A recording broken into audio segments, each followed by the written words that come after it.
கர்த்தர் உன்னை தினமும் தேடி வர்ற என்ற தலைப்பில் நாம் அதிகமாக தியானித்து வருகிறோம். ஒவ்வொரு நாளும் கர்த்தர் நம்மை தேடி வந்து நம்முடைய வாழ்க்கையிலே எல்லா விதமான ஆசீர்வாதத்தையும் தருகிறவர் நம்மோடு கூட இருக்கிறார் என்று முழு மனதோடு நாம் விசுவாசிக்கும் பொழுது நாம் அனைத்தையும் பெற்றுக்கொள்கிறோம். நம்முடைய வாழ்க்கையிலே மிக முக்கியமானது விசுவாசத்தை நாம் அதிகமாக வளர்த்து கொள்வோம் என்றால் வேத வசனத்தில் இருந்து அதை நாம் கற்றுக்கொள்வது மூலமாகத்தான் நான் விசுவாசத்தில் வளர முடியும். ஆகையால் இந்த மாதிரி சின்ன சின்ன வீடியோகளை நீங்கள் பார்க்கும்போது ஒவ்வொரு நாளும் நீங்கள் உங்களுடைய வாழ்க்கையில் வளர்ந்து கொண்டே போவீர்கள். தொடர்ந்து கர்த்தருடைய வார்த்தை கேட்போம். பர்வதங்கள் எருசலேமை சுற்றிலும் இருக்காமை போல் கர்த்தர் இது முதல் என்றென்றைக்கும் தம்முடைய ஜனத்தை சுற்றிலும் இருக்கிறார். பாருங்க, கர்த்தர் தம்முடைய ஜனத்திலே சுற்றிலும் இருக்கிறார் என்று சொல்கிறார். எப்பொழுதும் பாதுகாக்கிறார். நம் தேவன் நம்மை ஒரு நாளும் அவர் கைவிடுவதில்லை. எப்பொழுதும் அவர் நம்மை பாதுகாக்கும் தேவன் நம்மோடு கூட இருக்கிறார். ஆகையால் நீங்கள் எதை பற்றி நீங்கள் சோர்ந்து போகவே கூடாது.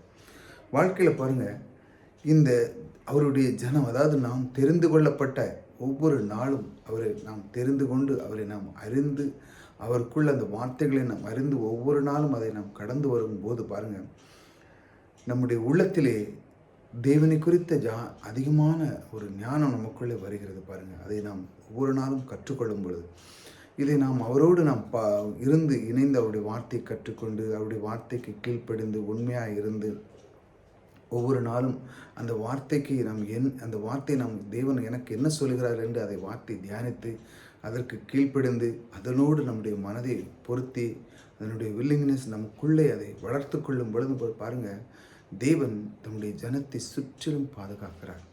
எப்பொழுது அவருடைய வார்த்தையில் நாம் நிலைத்திருக்கும் பொழுது, அவருடைய வார்த்தை தினமும் வருகிறது நம்மை நோக்கி. ஆனால் நிறைய பேர் அதான் சொல்கிறார், காது உள்ளவன் கேட்க கடவுள்.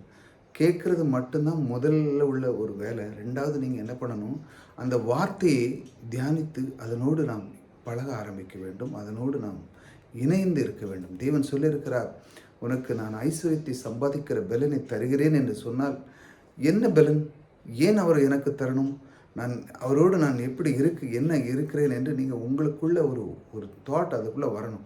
அப்பொழுதுதான் உங்களுக்கு தெரியும், என் தேவன் என்னை ரட்சித்துக்கு என்னை மீட்டெடுத்திருக்கிறார், அந்த இரட்சகர் எனக்குள்ளே வந்திருக்கிறார், ஆக நான் கலங்க தேவையில்லை என்று சொல்லும் பொழுது உங்களுடைய உள்ளம் உண்மையிலே அவர் எனக்கு அந்த பலனை தந்திருக்கிறார். பாருங்கள், நிறைய பேர் நான் தான் எல்லாம் செய்தேன், நான் தான் எல்லாம் பண்ணுறேன், குடும்பத்தில் நான் தான் சொல்கிறேன். ஆனால் தேவனுடைய கிருபை ஒரு மனிதனுக்குள்ளே இருக்கும் பொழுது அவனை தேவனை நோக்கி அறிகிற ஞானத்தை அவன் பெறும் பொழுது பாருங்கள், அவருடைய மக்களை அவருடைய ஜனத்தை ஒரு நாளும் அவர் கீழே தள்ளாமல் அவனை சுற்றி வளைத்து பாருங்கள், அதான் சொல்லுது, ஜனத்தை சுற்றிலும் இருக்கிறார். ஒரு பாதுகாக்கிற தேவன். அந்த பாதுகாக்குங்கிறது ரொம்ப முக்கியமானது வாழ்க்கையில். பாருங்கள், இந்த உலகத்தில் சில நாடுகள்லாம் போனீங்கன்னா எவ்வளோ ஆபத்து இருக்குது. தன்னுடைய நாட்டில் இருந்தாலே சில ஸ்டேட் விட்டு ஸ்டேட் போனாலே பெரிய பிரச்சனையாக இருக்குது. எப்படி தான் யார் என்ன அட்டாக் பண்ணுவாங்களோ என்னென்னு. ஆனாலும் தேவன் பாருங்கள், நாம் அவரை நமக்கு முன்பாக வைத்து ஒரு காரியத்தில் நாம் ஈடுபடும் பொழுது பாருங்கள், நம்முடைய பலன் குறைதான். ஆனால் தேவனுடைய பலனும் அதிகமாக இருந்து எத்தனை விரோதிகள் வந்தாலும் அவர்களெல்லாம் சரி கட்டி நமக்குள்ளே இருந்து அவர் சுற்றி நம்மை பாதுகாக்கிறார். இதை மனிதன் அறிந்து கொள்ள வேண்டும். இப்படித்தான் தேவன் ஒவ்வொரு நாள் நான் கூட வந்து நான் உன்னை பாதுகாக்கிறேன், நான் உன்னை அரவணைக்கிறேன், நான் உனக்கு பலத்தை தருகிறேன், நான் உனக்கு சந்தோஷத்தை தருகிறேன், நீ என்னை நேசித்து என்னோடு. அதான் சொல்லுது, முதலாக தேவனுடைய ராஜ்யத்தை தேடுண்டு. தேவனுடைய வார்த்தை கேட்கறதுக்கு உங்களுக்கு ஒரு தாட் வரணும். ஐயோ, நான் ஒவ்வொரு நாளும் தேவனுடைய வார்த்தை கேட்கல, எனக்கு ஒரு பெரிய இன்பம் ஆனந்தம்.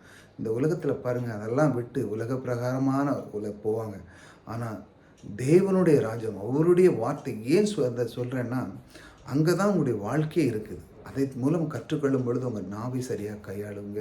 உங்கள் வீட்டிலே பொருளாதாரம் செழித்து வழங்கும்.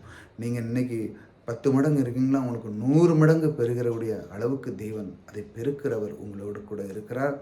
பாதுகாக்கும் தேவன் உங்களோடு கொடுக்கிறார். இப்படி ஒவ்வொரு நாளும் உங்கள் கூடவே இருந்து வார்த்தைகளை கொண்டு வந்து கர்த்தர் உன்னை தினமும் தேடி வருகிறார் என்ற தலைப்பிலே நான் சொல்கிறது அந்த தியானம் என்னென்றால், அவர் உங்களை தேடி வந்து வார்த்தை கொடுப்பார். அந்த வார்த்தையை ரிசீவ் பண்ணுங்கள்.